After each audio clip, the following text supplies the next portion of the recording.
welcome everyone present and for this seminar organized by the Boston College, and welcome and hello to everyone. I work at the University for Dogmatic Theology, and the presentation that I have asked to share with you is a participation of lay people at the ecclesial in the ecclesial governance. I have prepared a reflection from my present as an expert for as a woman also, and in the synodal path of the German church.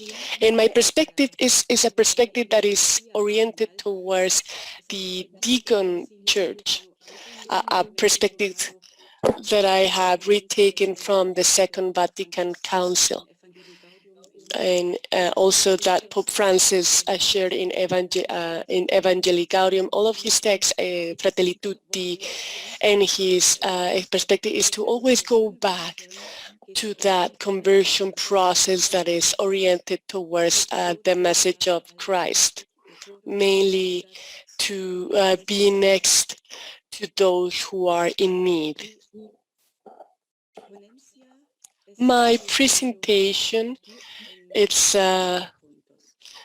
oriented towards these 4 items. It's just a short reflection on the history of our church in Germany, the participation of the lay people on the current synodal path. It is about the entire process from this after the Second Vatican Council, and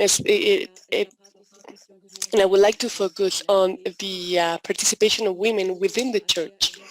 And this is going to be also the focus on item 3, and also the issues and challenges that we face and on the synodal path. And I would like to end my presentation with a short reflection that it's about the spiritual dynamics with regards to synodality and discernment. Spiritual discernment. The first point, the path of the local church in Germany and the participation of the lay. It's a synodal path. What are the issues? Like in everywhere else in the world, we are before this immense situation of crisis caused by the sexual abuse of the clergy, abuse of young boys and girls and of women. And in Germany, we discovered this in years 2009, 2010 at the Jesuit college, and from 2011 to 2015 we have been in a phase of crisis after the discovering of those abuses. So that listening process was accompanied by theological reflections. And maybe some of you remember the German theologians that drafted a document, and the issues they covered, which they cover synodality, participation of the lay, and relationships among the clergy, also, and to every level at the in the church with regards to sexuality, and also it addressed issues, current issues of the synodal path in Germany these days. It was a decisive moment for the call for the current synodal path. It was actually an invitation, and it refers to these moments of the scientists, and it was a study carried out on sexual abuses from years from 1946 and 2014. We can see 1,670 priests accused.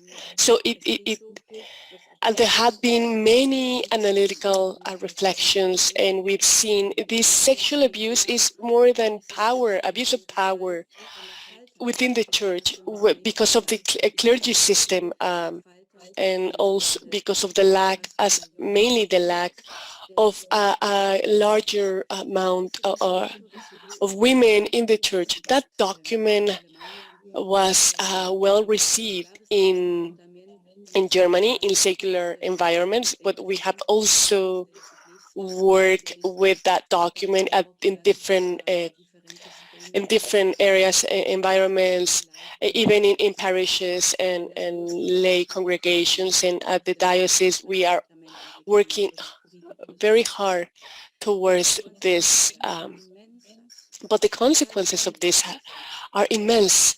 It is something interesting to put into context in Latin America, because here in Germany it's a very formal process because of our law system. And for example, we have seen the last report of the statistical report in 2019. We have seen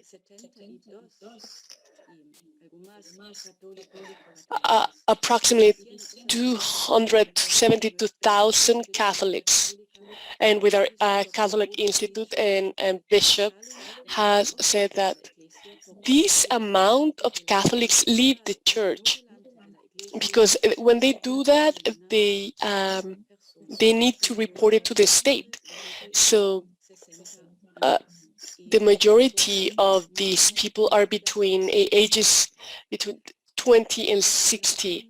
So hundreds of people leave the church every week, and we also see less and less priests or being ordained, and always, we have as larger as the parishes, the least the participation.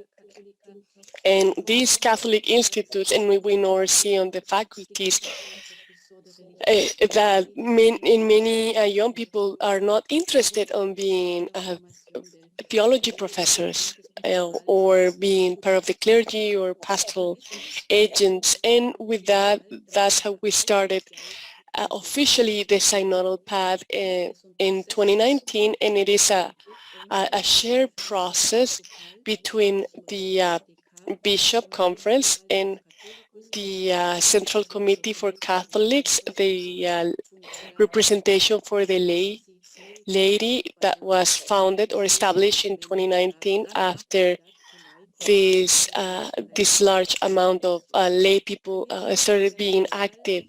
So when we to have a synodal assembly, obviously before the confinement, we will last year, and we'll continue to work digitally also, but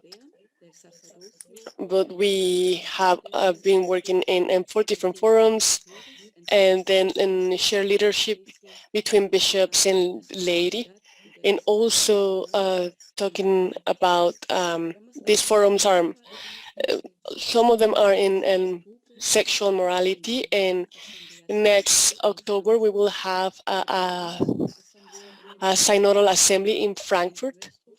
And in our forum, intermediate forum, we have held regional assemblies due to the pandemic. So this synodal path and these issues covered are part of the reform process after the Second Vatican Council. The importance of the lay in the church at the diocese level and bishop conference. We are working at the parishes in pastoral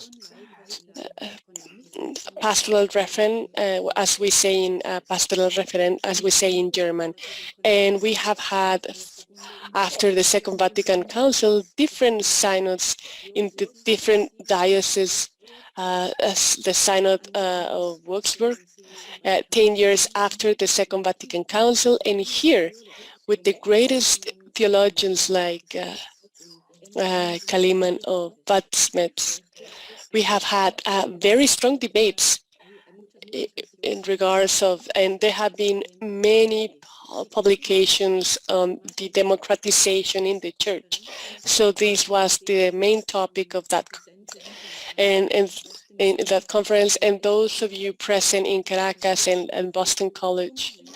So that was quite important, very important. So clergy and lay together are form or and tell the people of God. And it is not the messianic people, but the people of God in Jesus Christ. It is not constituted nor by hierarchy nor by the laity, but by Jesus himself. That's what's important. So it means that in Germany, in theology, in the 80s up until this day, we have had many scientific work with regards to the ministries, lay ministries, and the work towards the Lumen Gentium and the common priesthood of the faithful, and also that has been linked to the other documents of the council, especially the Apostolium Turitatum, after the reception in Germany of uh, the priest ministry of Christ. And lay people, in that sense, they actually, there is a great reception, and as John Henry Newman said, the lay are not only the receptors or of the doctrine of the church, but they're also subjects of their faith. They're autonomous subjects, and the consensus, as John Henry Newman also said, consensus within the people of God is the voice of the magisterium, infallible magisterium. So these were the concepts of John Henry Newman, meaning these were his perspectives that were received in the dogmatic theology in Germany up until this day. They were quite strongly received. This is a very important perspective for the different current forums of the synodal path here in Germany. Is a shared project by the Institute, the Central Institute for the Laity and the bishops, meaning the synodal assembly. And at the different forums, we work together. It's a shared work. It's a shared work between among religious brothers and sisters, bishops, priests, the lay people, and us as theologians. And we also work with women and men of different ages as well, many young, by the way, and they have a commitment, a hard commitment in front of them to be part of the church. And there it lies the importance of the inquiry, the listening, and in that sense, more than listening, we also work in a systematic way together with the pastoral theology and canon law, this question with regards of how do they take, how do they vote? How can we have this voting process in this synodal path? And it is in this synodal path, as you know, this has a law perspective, a foundation. So it is hard.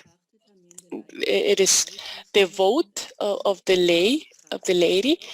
It actually causes that these structures with regards to the canon law, which is it is important because it's from the pastoral theology, and we need to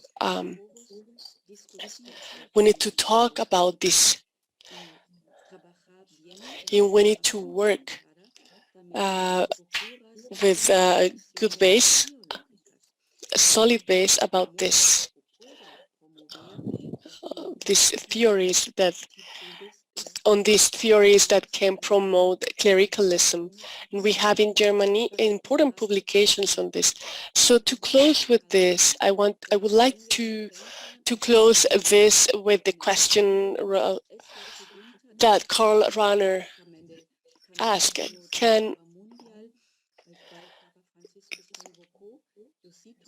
So the equalitarian and efficiency synodal structures and bishop competences can work together, meaning to include democratic voting processes and decisions for the majority, that active inviting participation of the people of God in the decisions of the bishops, iure humano. It does not exclude that the bishops have the last instance, the last decision, binding right for objection against such decisions that are taken jointly, in which they would feel overcome,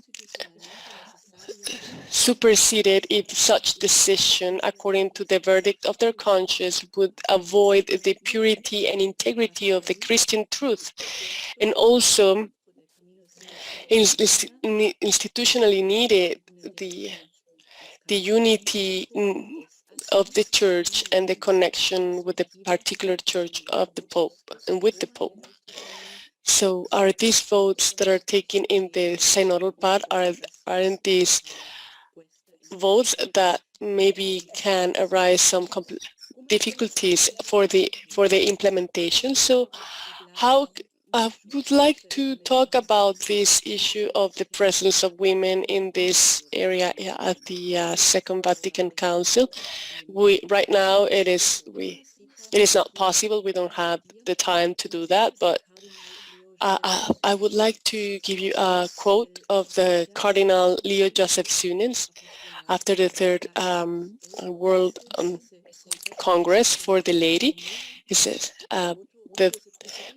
says, this Third World Congress for the Apostolate of the Laity, it puts together the vote given to that grant the women all the rights and all the responsibilities of the Christians at the heart of the Catholic Church. And this leads to a doctrinal study about the place of women in the sacramental order and within the Church, with that women to be part of every pontifical commission. The female promotion is already set in motion already, but it's not something yet achieved. So, as he mentioned, the sacramental order, the active participation of women in different commissions. I could talk about the presence of the women and the participation of the lady, especially women in the history of the church in Germany in 1920. But the intention of Cardinal Weihhaber and one of the presidents of the Catholic Confederation of Women, we have those institutions that were established 100 years ago. And also the Cardinal of the Munich, he was actually working next to these women. He was promoting to ordain women as deacons. In Germany, it is important to the context of the German society, because women work as pastoral agents, and also there are women who have PhDs and that are present in many environment and areas, and a lot of them are theologians. So we have a lot of work that has been carried out on this topic, but also we have had women in sacramental ministries. only to mention women. Back then, at the time of the council, there were proposals from German women and one from woman from Switzerland on the ordainment of women. Women who were very committed to the parishes, religion professors, and at the Synod of Würzburg has texts that are word and to read, and also because it applies to these days, and the leadership of women in parishes, in the celebration of the Eucharist, and also the issue on the female deaconship. And it was very interesting. It was a vote of the entire German Synod. That was back in 1975. Those issues are also issues that are being discussed these days in this synodal path, and that's why I believe that it is important to read this, to reread this in from the theology aspect. But 60 years later, we have different contexts and of people leaving the church, being disappointed on the church, and after the Synod of Würzburg, and we have tests that have uh,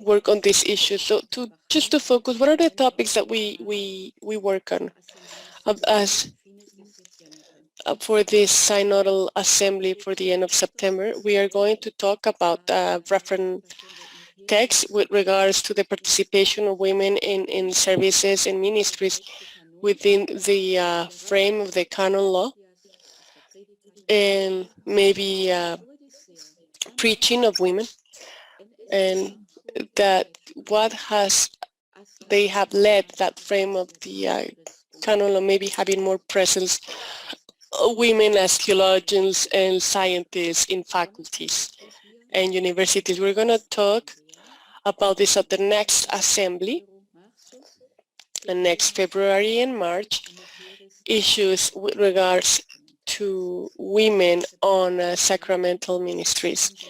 But also we are going to prepare in that assembly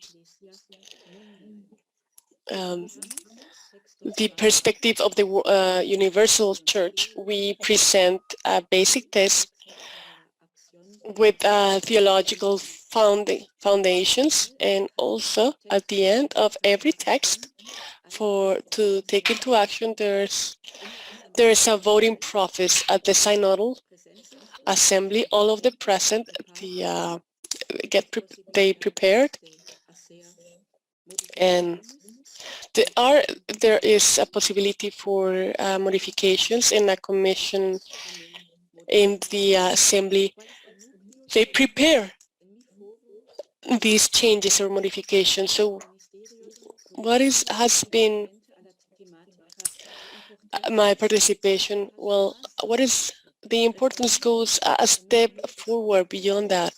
So it is about a new structures on the participation of the lay, and also deaconships at the parish councils and in synods. How is it possible that women have a right to vote?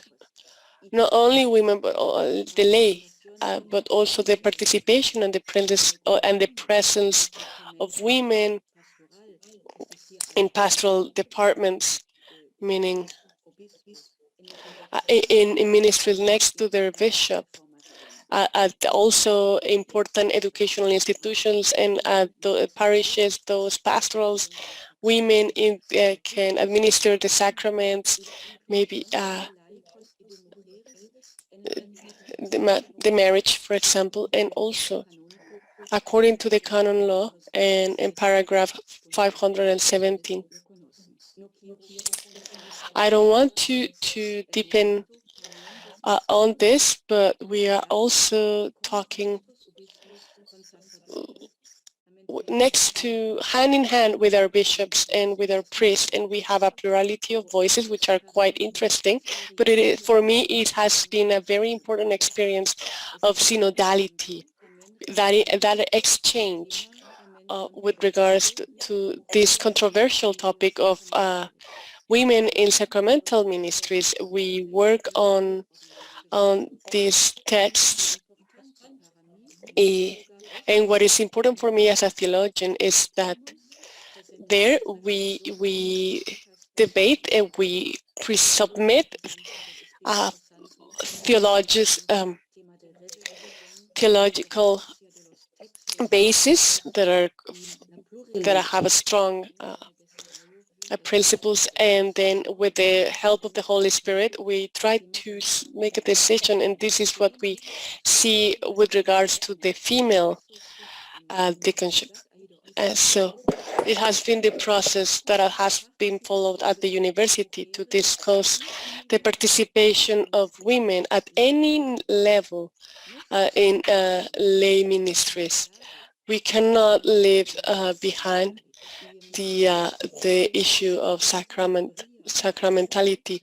It is important to open forums for those issues, and not only at closer. And with the help of the Holy Spirit and His acting within the Church for since the beginning and for centuries, it does not mean to avoid or to nullify important documents of the popes that the popes have published. So this is how I'm getting to the end. A church going forward, it is a synodal church. That's why we're very grateful for that perspective of Pope Francis from the beginning of his papacy, that what he has said, with clergy, with lay, with men and women. It is an open process. The good of the Catholic diversity of our local church in Germany, it is expressed in the diversity of voices in the different forums of the synodal path. It is important to openly talk about these topics that I mentioned, and Cardinal Vasper said what is common and ordinary within the church has to be a collective process to find the truth, to seek the truth. Therefore, our forum of women in ministries, but throughout the synodal path, is within all those principles, and it, for me, this brings me hope and inspires me for a synodal path. It will be possible to integrate these topics, these issues in diversity and with the different perspectives, whether it's within our synodal assembly, but also at the universal or world synodal process. That for me would be very important because of the reaction in facing the synodal path of the church in Germany. I believe these are issues that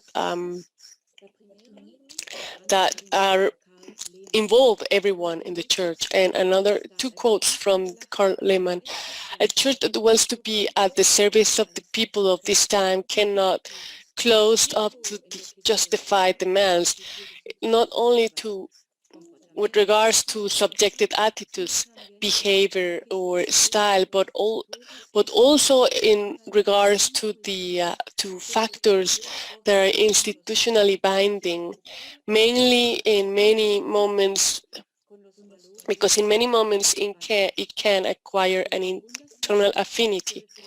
And the second quote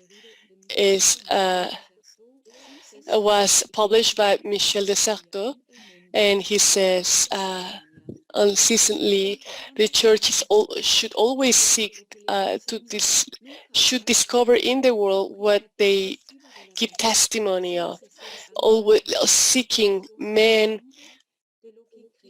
who teaches and that has never had acquired a definitive property of the truth.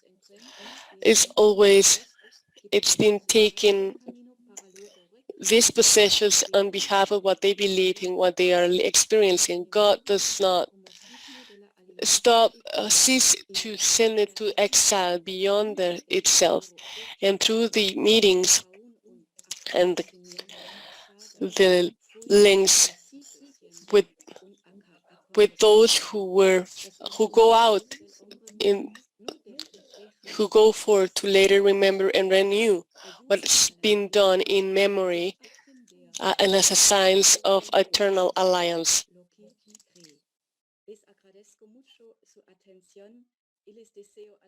I really appreciate your attention this evening, and I wish you all to have a great seminar today.